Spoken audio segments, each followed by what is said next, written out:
অবশেষে আমি ডিভোর্স পেয়েছি।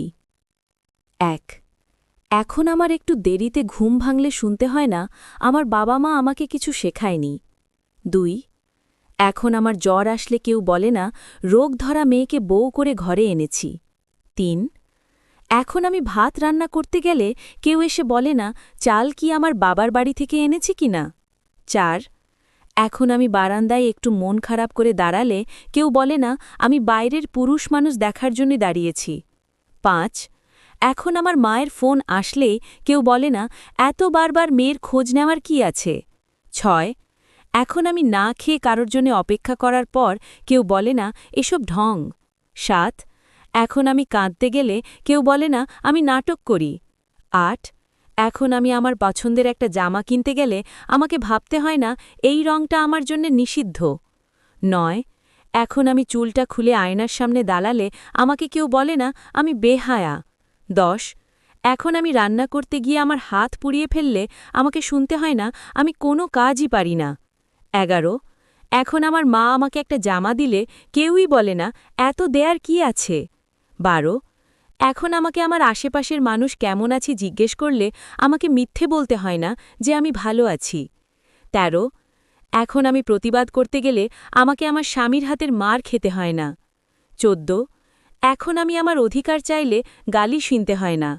১৫ এখন আমি ক্লান্ত থাকলেও আমার উপর কারো শরীরের খিদে মিটানোর অধিকার নাই। ১৬ এখন আমি চাকরি করতে গেলে আমাকে কেউ বলে না তার পরিবারের কোনো মেয়ে বাইরে গিয়ে নিজের ট্যালেন্ট দেখায় না। ১৭ এখন কেউ আমাকে বলে না আমার সার্টিফিকেটগুলো শুধু মানুষকে বলার জন্যে যে আমি শিক্ষিত। ১৮ এখন আমাকে শুনতে হয় না কারো ঘরের অশান্তির কারণটা আমি। ১৯ এখন আমাকে কোনো বিয়ের অনুষ্ঠানে গিয়ে কেউ ওইখানের বউকে উদ্দেশ্য করে দেখায় না আমার বাপের বাড়ি থেকে আমাকে ভরি ভরি গয়না দেয়নি।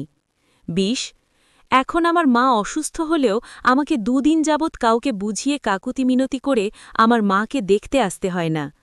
২১ এখন আমায় শুনতে হয় ওই মেয়েটার সাথে বিয়ে করলে আমি সুখী হতাম, তোমার সাথে আমি সুখী নই। ২২ এখন আমাকে রাতের পর রাত জেগে একটা ঘুমিয়ে থাকা মানুষের মুখের দিকে তাকিয়ে ভাবতে হয় না এই মানুষটাকেই কি ভালোবেসেছিলাম যে আজ আমাকে মেরেছে। ২৩ এখন আমি শ্বাস নেওয়ার সময় কারো অনুমতির প্রয়োজন হয় না। তবে এখন আমাকে শুনতে হয় অন্য কিছু। ১ আমি ভালো না তাই আমি সংসার করতে পারিনি, দোষটা আমারই। ২ আরও কিছুদিন নাকি আমার সহ্য করার দরকার ছিল। ৩ আমার নাকি চুপ করে সহ্য করা উচিত ছিল। ৪ আমি নাকি চরিত্র নিয়ে প্রশ্ন তোলা একটা মেয়ে। ৫ অনেক সিঙ্গল ছেলে আমাকে দেখে বলে ডিভোর্সি মাল, একটু পটালেই পাওয়া যাবে। ৬ আমার আত্মীয় স্বজন আমার বাবা মাকে বলে তোমাদের আহ্লাদে মেয়ে খারাপ হয়েছে। ৭ বন্ধুবান্ধব বলে মা তোর সাথে মিশতে মানা করছে, তুই ডিভোর্সি। হা হা হা হা হা। আমার প্রশ্ন, কোথায় ছিলেন আপনারা যখন আমি রাত জেগে কাঁদতাম? কোথায় ছিল আমাকে নিয়ে এত সমালোচনা যখন আমার চোখের নিচে এত কালি পড়েছিল যে চোখ দুটোই ক্লান্ত হয়ে গিয়েছিল? কোথায় ছিলেন আপনারা যখন আমার স্বামী আমাকে অপমানজনক ভাষায় কথা বলত? কোথায় ছিল আপনাদের এই সম্মান যখন আমার বাবা মাকে প্রতি মুহূর্তে অপমান করা হতো?